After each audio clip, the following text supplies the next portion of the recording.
છૂટાછેડા વગર શું બીજા લગ્ન કરી શકાય? તો સામાન્ય રીતે તમને પણ ખબર હશે, મેં ભૂતકાળમાં પણ કીધેલું છે કે શક્ય જ નથી. છૂટાછેડા લીધા વગર બીજા લગ્ન ના કરી શકાય.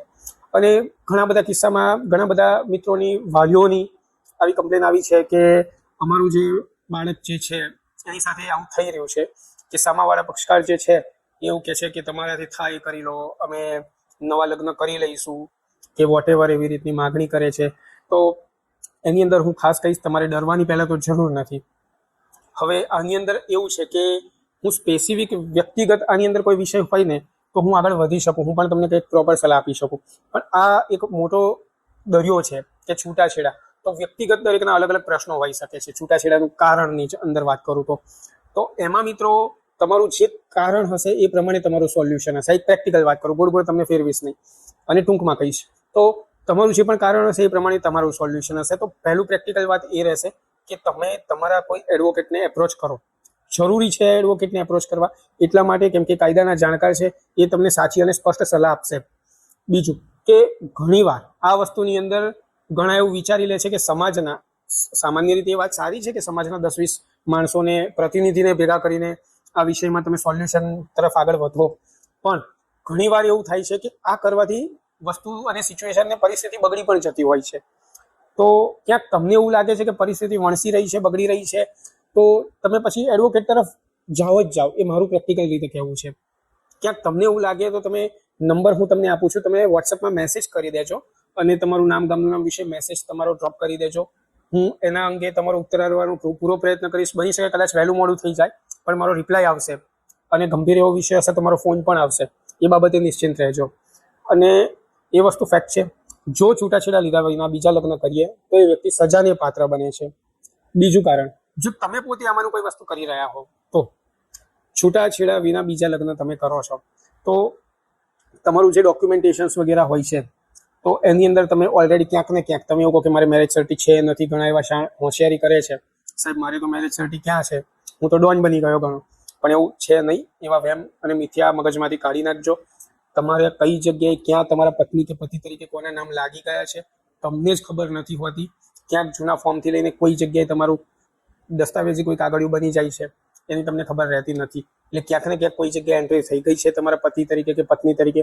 તમારે ભવિષ્યમાં આવતી લાગતી વળગતી સરકારી નોકરી, તમે નોકરી કરો છો તો ભવિષ્યમાં તમે જ્યારે રિટાયરમેન્ટની ઉંમરે આવો એ વખતે તમારા પેન્શનમાં, ઇવન તો તમે કોઈ ગવર્મેન્ટ જોબ કરી, પ્રાઇવેટમાં કોઈ સ્ટાન્ડર્ડ કેટેગરીમાં જોબ છો જેમ કે બેન્કિંગ સેક્ટર કે કોઈ મોટી મલ્ટીનેશનલ કંપની કે વોટેવર, એમાં તો એમાં પણ ભવિષ્યમાં તમને ઇસ્યુઝ આવી શકે છે.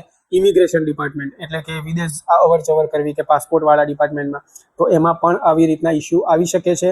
અને અત્યારે જો તમે ટૂંકમાં પૂરું નહીં કરો તો ભવિષ્યમાં એ બહુ મોટું ખર્ચાળ અને બહુ જ મોટું ઘાતક રીતનું પરિણામ તમને આપી શકે છે. તમે કોર્ટના ધક્કા ખાઈને થાકી જશો ભવિષ્યમાં.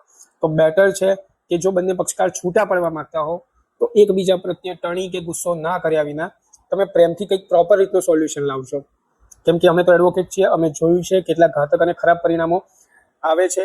ઘાતક ઇન ધ સેન્સ કે તમે કોર્ટ કચેરીના ધક્કામાં થાકી જશો, પછીથી ભવિષ્યમાં લાંબા ધક્કા થશે, મોટા ધક્કા થશે. તમારો એ ટાઈમ હશે કે જ્યારે તમે તમારું કરિયર બનાવી શકો એમ છો, એ વખતે તમે નહીં બનાવી શકો મિત્રો. અને તમે ક્યાંક બીજા ધક્કામાં લાગી જશો અને એ બહુ જ લેટ થઈ ગયું હશે કેમ કે તમે બીજું લગ્ન કરી દીધે પણ 5-10 વર્ષ થઈ ગયા હશે. ક્યાંક તમને એ લગ્ન જીવનમાં પણ ડિસ્ટર્બન્સ થશે, હેરાનગતિ થતી હોય છે. અને તમે પ્રેક્ટિકલી એવું વિચારજો કે તમારા જૂના લગ્નના લીધે તમારા થયેલા નવા લગ્ન જીવનને શું તમે તોડવા માંગશો? ઘણીવાર એમાં એવા ડિસ્ટર્બન્સ આવી જાય છે. દીકરી હોય છે તો એ નવા લગ્ન કરીને બેસી હોય છે તો એને પણ જૂના કોર્ટ કચેરીના જો ધક્કા આવે તો ક્યાંક સાસરી તરફથી મેણા ટોણા મારવામાં આવે છે. જો પુરુષ હોય તો એને પણ ઘણા બધા ઇસ્યુઝ ફેસ કરવા પડે છે. જ્યારે બીજા લગ્ન કર્યા હોય તો સામાન્ય રીતે એને 25-28 વર્ષની ઉંમરે બીજા લગ્ન કર્યા હોય, એ વાતને 10 વર્ષ થઈ ગયા હોય, કરિયરનો જ્યારે પીક પોઈન્ટ હોય છે, નોકરી પર રજા ના મૂકી શકે, એવામાં એમણે જ્યારે લાંબા કચેરીના ધક્કા કરવા પડશે. અત્યારે સ્ટાર્ટિંગ લેવલે તમે કરશો ટૂંકમાં પૂરું થઈ જશે મિત્રો. પણ જ્યારે તમે અત્યારે નહીં કર્યું હોય ત્યારે એ વખતે બહુ જ લાંબી કાર્યવાહીનો ભાગ તમારે બનવું પડશે, ભોગ બનવું પડશે લાંબી કાર્યવાહીનો. જેથી હું તમને વિનંતી કરું છું, રિક્વેસ્ટ કરીશ કે અત્યારે કોઈ પણ આક્રોશ કે એક્સાઇટમેન્ટ વિના તમે આવા કોઈ પણ ડિસિઝન તરફ ના જતા. અને એક વસ્તુ ગંભીરતાથી નોંધ લેજો, છૂટાછેડા વિના બીજા લગ્ન ક્યારેય પણ કોઈ પણ રીતે પોસિબલ નથી થતા. અને જો તમે જબરજસ્તીથી એવી રીતનું કોઈ કરો છો તો એના ભવિષ્યના પરિણામો ક્યાંક ખરાબ મળી શકે છે. તો મિત્રો તમે મારા એક વ્યુઅર્સ છો, તો જેથી મારી તમને એક રિક્વેસ્ટ એવી રહેશે કે તમે આવા સારા વિડીયો જુઓ, અને જો તમે કાયદાના અજ્ઞાનતા રૂપી આવો કોઈ કામ કરી બેસો અને તમે આવા છેતરાઈ જાઓ તો સારા વિડીયો જોવાનો મિત્રો મિનિંગ નથી રહેતો. સારા વિડીયો જુઓ છો તો તમને પણ તમારા જીવનમાં શ્રેષ્ઠ પરિણામ મળવું જોઈએ. એટલે આશા કરીશ કે તમને શ્રેષ્ઠ પરિણામ મળે. બીજું કે તમને કોઈ પણ ક્વેરી હોય, કોઈ પરિસ્થિતિ અંગે મૂંઝવણ હોય આ જ વિષયમાં, તો તમે મને કોમેન્ટ કરી શકો છો, મેસેજ કરી શકો છો. એમાં પણ મને 10 જગ્યાએ એવું લાગશે યોગ્ય લાગશે તો હું 10 વિડીયો બનાવીશ કે જે કદાચ ઘણા બધા લોકોના પ્રશ્નો હોઈ શકે છે. જેથી મિત્રો ચિંતા ના કરતા, હું એક રિક્વેસ્ટ કરીશ કે જો વિડીયો ગમ્યો હોય તો વિડીયોને લાઇક કરજો, જેથી અમને પ્રોત્સાહન મળે કે અમે તમારા માટે કાયદાના જાગૃતિ માટે નવા એક વિડીયો મૂકી શકીએ, નવા. અને યોગ્ય લાગે તો વિડીયોને શેર પણ કરજો, જેથી તમને કદાચ કામનો ના હોય પણ લાગતા વળગતા વ્યક્તિને ક્યાંક મળી જશે તો એના માટે ખૂબ જ ઉપયોગી સાબિત થશે. ક્યાંક કોઈકની જિંદગી બચી જાય, ક્યાંક કોઈક વાલીને આશ્વાસન મળી જાય, અને એ આશ્વાસનની અંદર કદાચ એ વિડીયો જોઈ લે અને એમના માટે ખૂબ જ ઉપયોગી હોય આ વિડીયો. તો આશા રાખીશ કે તમે આ વિડીયો શેર કરજો. જય હિન્દ, જય ભારત, વંદે માતરમ.